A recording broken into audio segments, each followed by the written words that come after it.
Di era 90-an, hubungan dua konglomerat ini begitu erat. Antoni Salim dari Grup Salim dan Mokhtar Yadi dari Lipo Group.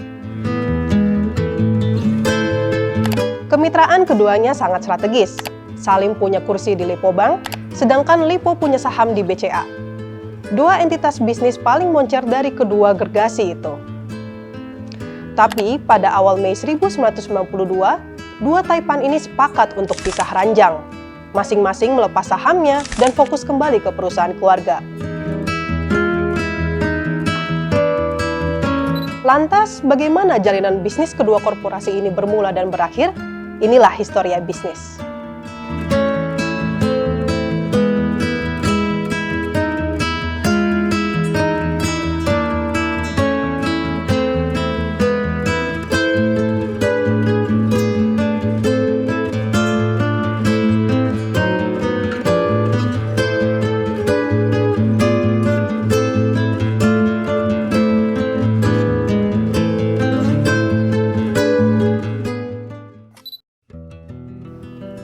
Sebagai informasi, sebelum beralih kepemilikan ke Grup Djarum, Bank Sentral Asia atau BCA, bank swasta terbesar di Indonesia itu dikuasai Antoni melalui Grup Salim.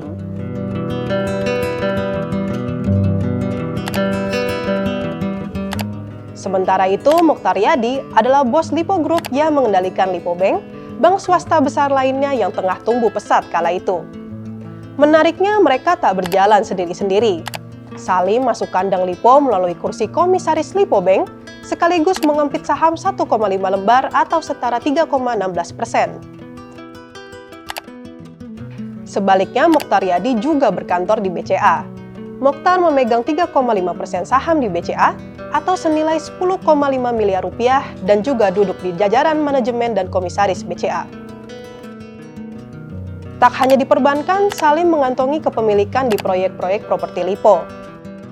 Sementara Lipo punya saham di Indomobil dan Pantai Indah Kapuk, dua aset yang erat dengan ekosistem bisnis Salim. Namun ada kebersamaan, ada juga perpisahan. Perpisahan itu mulai terlihat dari bisnis properti saat Lipo Land menjual 20% sahamnya di BCA kepada Sudono Salim, ayah dari Antoni. Alhasil 100% saham Wisma BCA kembali dikuasai keluarga Salim. Hasil penjualan itu membuat Lipo Land mengantongi 20,8 miliar rupiah dana segar. Sebelumnya, saham Mokhtar Yadi di BCA sebesar 3,5% juga telah dibeli kembali oleh keluarga Salim.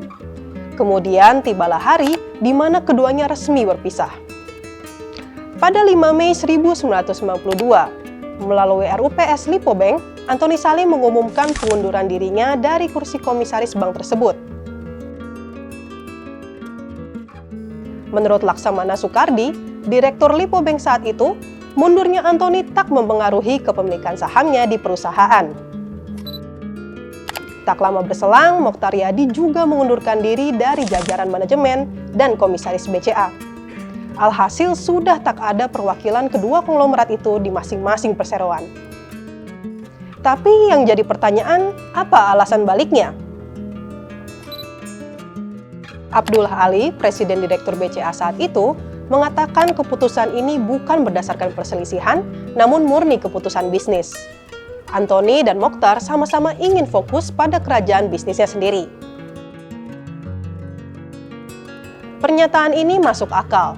Soalnya, meski mereka berpisah di bisnis perbankan, Lipo masih mempertahankan sahamnya di Indomobil dan Pantai Indah Kapuk. Setelah berpisah, krisis 98 mempertemukan mereka kembali dengan nasib yang kurang beruntung. Bisnis perbankan Antoni dan Mokhtar sama-sama kolaps. BCA milik Salim goyah sampai akhirnya diselamatkan Grup Djarum. Sementara itu, Lipo Bank akhirnya dilepas Mokhtar, gonta-ganti kepemilikan hingga kini dikenal sebagai CIMB Niaga. Meski dihantam krisis 98, krisis finansial Asia 2008, sampai pandemi COVID-19 tak membuat mereka gugur. Semua badai itu berhasil dilewati. Kini Antoni dan Mokhtar kembali bermain di bisnis perbankan. Antoni Salim punya PT Bank Ina Perdana Tbk atau BINA, sementara Mokhtar melalui Lipo punya PT Bank Nasional Nobu Tbk alias Nobu. Selain itu, satu hal yang tak pernah berubah, keduanya tetap bertengger di deretan orang terkaya di Indonesia. Per 20 Mei 2026, Anthony Salim menempati posisi orang terkaya ketujuh dengan harta sebesar 10,6 miliar US dollar atau 187,45 triliun rupiah. Sementara Mochtar Riyadi menjadi orang terkaya ke-22 dengan kekayaan sebesar 1,8 miliar US dollar atau 31,83 triliun rupiah. Kisah ini memperlihatkan tak ada drama dan perselisihan dari dua konglomerat yang saling menitipkan kepercayaan sampai akhirnya saling melepaskan.